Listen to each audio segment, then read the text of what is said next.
Você sabe por que é tão importante estudar história? Para não continuar cometendo os mesmos erros do passado, de novo e de novo. Semana passada, rolou uma conversa no grupo de WhatsApp aqui do meu condomínio. Uma pessoa mandou um vídeo sobre reduflação, mostrando aqueles produtos que ficam com tamanho reduzido, né? Tipo embalagem de biscoito, lata de achocolatado e até tamanho do rolo de papel higiênico. Mas o preço fica igual. Nesse vídeo, a pessoa que estava apresentando reclamava dos fabricantes que estavam sendo maldosos com os consumidores. Bom, vamos falar sobre isso? Eu sou Ana Luísa Carvalho, eu sou especialista em investimentos, certificada pela Anbima e eu trabalho com consultoria financeira, pessoal e familiar. Um vizinho respondeu lá no grupo que era um absurdo mesmo e que todo mundo deveria boicotar essas marcas.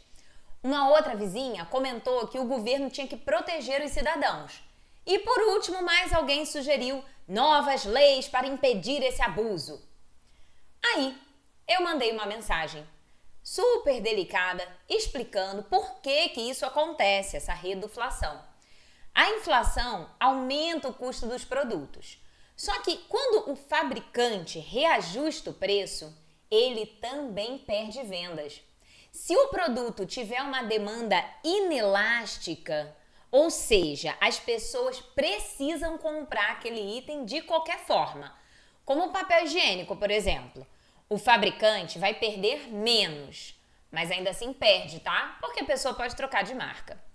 Agora, se o produto tiver uma demanda elástica, ou seja, a pessoa pode comprar menos, pode deixar de comprar sem problemas, tipo um iogurte, né? Aí o fabricante perde muita venda cada vez que ele reajusta o preço.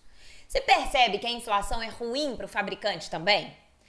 Daí, às vezes, para não subir o preço mais ainda, o fabricante tenta reduzir o volume da embalagem. E isso é ruim para o consumidor? Claro que é. Mas é uma tentativa de não perder tanta venda. No caso do iogurte, por exemplo, se você tomava um potinho de, 80 ml, você pode começar a tomar por 60 e não vai mudar a sua vida. Esse é o ponto. E ainda o fabricante fica sujeito a enfrentar o risco do boicote, né? Eu mesma já deixei de comprar um biscoito e outras coisas por causa do tamanho reduzido. E passei a comprar um outro que só aumentou o preço mesmo, né? Porque ninguém vai fugir da inflação. Mas o importante é observar que não adianta eu ficar reclamando do fabricante. Funciona muito mais se eu entender a causa do problema e pedir uma solução que ataque a origem, que é a inflação alta e não a maldade dos fabricantes. Porém, os meus vizinhos não tinham o menor interesse e voltaram a bater na tecla de que o governo deveria fazer alguma coisa para proteger os consumidores. Muita calma nessa hora. Temos que entender como que a economia funciona antes de pedir que o governo faça algo. Existem várias leis por aí feitas com um objetivo super nobre, né, de ajudar ou proteger o cidadão e acabaram tendo como resultado justamente o contrário. Atrapalham a vida das pessoas e atrasam o desenvolvimento econômico do nosso país, da nossa sociedade. Tem um vídeo sobre isso que eu vou deixar o link na descrição. Agora, vamos ver aqui 5 ações de governos anteriores sobre a inflação ou reduflação. Primeira, fazer uma lei para coibir a redução de tamanho das embalagens. Isso já existe. O fabricante pode mexer no volume, sim, mas ele precisa deixar isso bem claro na embalagem, né? Na parte da frente, mostrando o percentual de redução. E isso, de fato, já evita que o fabricante fique reduzindo sem a torta e a direito, né? Segunda, congelar os preços. A gente já fez isso aqui no Brasil nas décadas de 1980, 1990, quando a gente estava passando pela hiperinflação. Resultado, se o vendedor não pode aumentar o preço da venda, porque o preço está congelado por lei, mas do outro lado o custo continua subindo, ele simplesmente para de produzir ou de revender, porque não faz sentido trabalhar no prejuízo. Eu vou dar um exemplo. Imagina que hoje o supermercado está vendendo uma garrafinha de água por R$1. E aí, baixa uma lei dizendo que agora os preços estão congelados, não pode mais reajustar. Só que passa algum tempo, a garrafa de água que antes o mercado comprava por 80 centavos e revendia R$1, agora essa mesma garrafa d'água está custando 90 centavos para ele. Ele pode até decidir, tá bom, vou bancar. Compra por 90 centavos, espreme lá a margem e bota para vender R$1. Só que passou mais um pouco, se essa garrafinha está custando R$1 ou está custando R$1,10, ele não vai continuar comprando garrafa d'água a 1 ou 1,10 para vender a R$1, senão ele vai tomar prejuízo, né? Então não faz sentido isso. E aí, o que aconteceu nas vezes em que a gente fez congelamento de preço aqui no Brasil? E não somente no Brasil, todos os países que tentaram fazer essa medida ao longo dos anos, né? Os produtos sumiram das prateleiras, né? Porque, lógico, o mercado, a farmácia, seja qual o distribuidor que for, não vai ficar no prejuízo. E existe um problema muito ruim, mas tão ruim quanto não ter o produto para comprar, que é o seguinte: nasce um mercado paralelo, ilegal, para vender tudo aquilo que está faltando no mercado na farmácia, só que com o preço flutuando livremente, sem recolher imposto, sem você ter uma garantia da origem daquela mercadoria, enfim, tudo que um mercado ilegal tem de ruim, né? E as pessoas acabam tendo que comprar porque no mercado não tem, vai para o mercado ilegal, paga mais caro do mesmo jeito e ainda sem essa proteção, né? Terceiro, confisco da poupança, que foi feito aqui no Brasil no plano Collor, né? Alguém leu em algum lugar que era preciso reduzir a liquidez da economia. Sim, beleza, tá certíssimo. Mas aí a pessoa teve a péssima, né, para não dizer criminosa, ideia de confiscar o dinheiro guardado da população, que estava aplicado na caderneta de poupança. Em outras palavras, para que os preços parassem de aumentar, eles decidiram confiscar o dinheiro das pessoas, assim elas não iam ter como comprar e o preço ia cair, certo? Não tem nem o que avaliar num absurdo desses, né? Então, sim, a questão do excesso de liquidez na economia, tem vídeo sobre isso aqui no canal também, é um ponto nevrálgico aí pra gente resolver a inflação, mas não é confiscando o dinheiro da população que a gente vai resolver, né? Então, e de qualquer maneira, o efeito de conter a inflação não durou depois dessa medida aí. Quarta medida, subsídio de preço. A gente teve entre 2011 e 2016, no governo da Dilma Rousseff, vários preços que foram subsidiados pelo governo, né? Por exemplo, energia elétrica e combustíveis. O governo pagava uma parte do custo para algumas empresas para que elas pudessem cobrar mais barato do cidadão. Só que o dinheiro do governo é o dinheiro do cidadão, que é recolhido através de impostos. O governo não produz nada, né? Então, o governo cobrava do cidadão o imposto e repassava esse dinheiro a algumas empresas selecionadas. Isso gerou um desequilíbrio nos mercados, né? E, inclusive, foi uma das causas também que gerou recessão econômica fortíssima anos depois. Não resolveu a causa da inflação, né? A causa do aumento dos preços, que continuaram subindo, e ainda por cima levou a Petrobras a um prejuízo bilionário. Então, alguns cálculos mencionam aí 80 bilhões de reais em prejuízos, outros chegam a 160 bilhões de prejuízo, dependendo da metodologia. Mas o fato é que, no final, veio a conta para os brasileiros pagarem, né? Então, a gente precisou pagar bem mais caro para a energia elétrica e para outras coisas nos anos seguintes, porque tinha sido feito esse subsídio lá no ano anterior, né? E quinto, por último, né?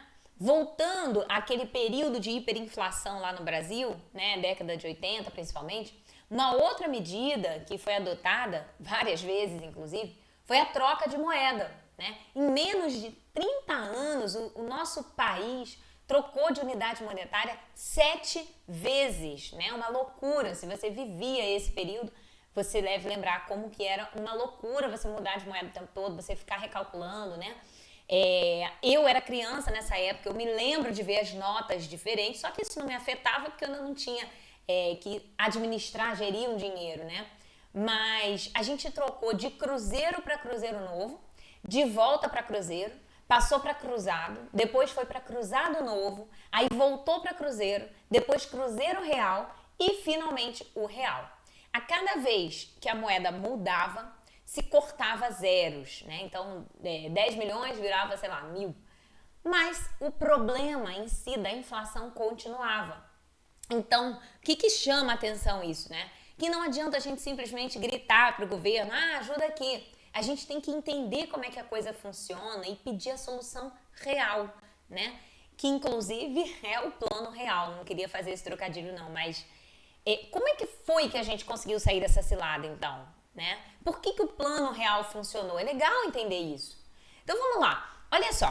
Se hoje a inflação está em 4,5% ao ano, tá? E essa inflação ela já pesa no nosso bolso, né? A gente chega no mercado, o produto tal subiu, enfim.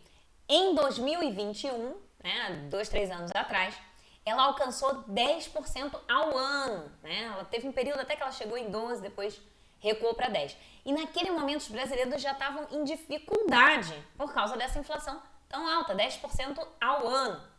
Agora você imagina viver num período de inflação a 82% ao mês. Sim, né? Ao mês. No ano, isso dá mais de 115.000%. Não dá nem para compreender um número desse percentual, né? Então, entender por que o plano real funcionou quando várias outras medidas fracassaram é a chave para a gente cobrar soluções que funcionam para o nosso bolso, né? O plano real ele funcionou porque não foi apenas mais uma troca de moeda. Na verdade, assim, muito antes de lançarem as cédulas novas, né, com essa carinha do real lá que a gente vê até hoje, o governo precisou fazer o dever de casa. Então, foi feito um ajuste fiscal, ou seja, equilíbrio das contas públicas através do corte de gastos do governo e do aumento de receitas. Isso foi fundamental para tirar as contas públicas do vermelho e gerar superávit, né? Ou seja, gastar menos do que arrecada. Tem vídeo sobre política fiscal aqui também no canal. No lado da receita, houve aumento de impostos, mas também teve a venda de ativos públicos. Isso foi importante por dois motivos principais. As empresas públicas naquela época davam muito prejuízo. E quem era o dono? Era o governo. Então, o dono das empresas públicas, que era o governo, tinha que injetar dinheiro nelas todos os anos. E esse dinheiro era recolhido da população através dos impostos e era canalizado para cobrir o rombo dessas empresas, né? Então, era um ralo de dinheiro público ali. Porém, como as contas públicas estavam no negativo, o governo cobria esses prejuízos emitindo dinheiro sem lastro, né? O que gera mais inflação, né? É igual imprimir dinheiro lá na Casa da Moeda, né? Eu fiz um vídeo aqui sobre a série La Casa de Papel.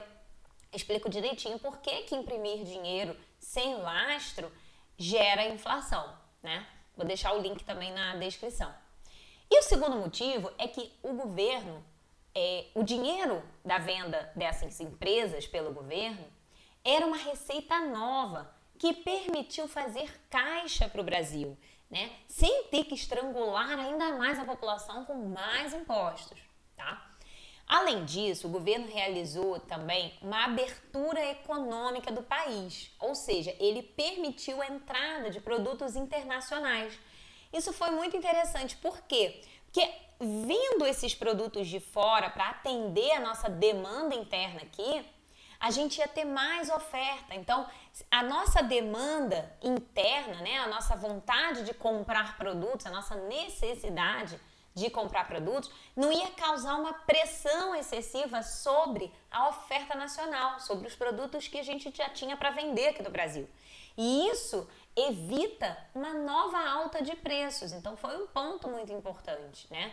E, por fim, ainda houve também uma fase de transição, né, que foi usada na época a Unidade Real de Valor, que era a URV. Essa fase de transição aí, né, com essa moeda de transição, a URV, ela tinha como objetivo desindexar a economia. Porque esse é um problema da inflação alta persistente também, né? Você acaba... A inflação passada retroalimenta a inflação futura, porque os preços já subiram, você sabe que vai subir de novo, você também sobe o preço para se proteger. Então, você fica sem uma referência estável, né? Imagina, num mês você chega no mercado para comprar um frango, custa R$10. No mês seguinte ele já custa 18, né? Inflação de 80% ao mês. No outro mês já custa muito mais, porque ele vai custar 80% de 18. E isso vai gerando um ciclo vicioso muito negativo. Você perde a noção de quanto custa o quilo de frango, porque a cada vez que você vai no mercado é um preço novo e mais alto. Então, essa URV, ela gerou uma referência estável de preço para os produtos, né? E ela freou essa indexação, né? Essa retroalimentação da inflação. Só depois de tudo isso é que o real propriamente dito foi lançado, né? Ali em julho de 94. Você consegue perceber que o real em si, ele foi quase um detalhe perto de todas as medidas anteriores, inclusive algumas bem amargas, né? Aumento de imposto, ninguém quer, né? Corte de gastos do governo, ninguém quer.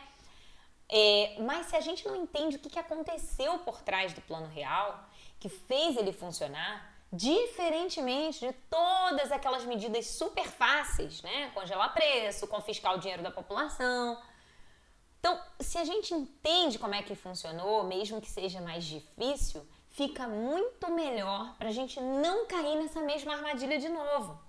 Então, a gente ficar pressionando o governo para criar uma lei que impeça os fabricantes malvadões de reduzir o tamanho das embalagens, nem de longe isso vai resolver a inflação. A gente precisa saber o que a gente vai exigir do governo. Equilíbrio fiscal, né? Então, tem mais uns 2 vídeos sobre isso aqui no canal. Eficiência na gestão do dinheiro público. Aí sim a gente vai resolver o problema. Você já conhecia os motivos que levaram o Plano Real a funcionar? E você sabe o que está causando a inflação hoje em dia? Comenta aqui, a sua interação ajuda o YouTube a mostrar esse vídeo para mais pessoas. Muito obrigada. Tchau, tchau.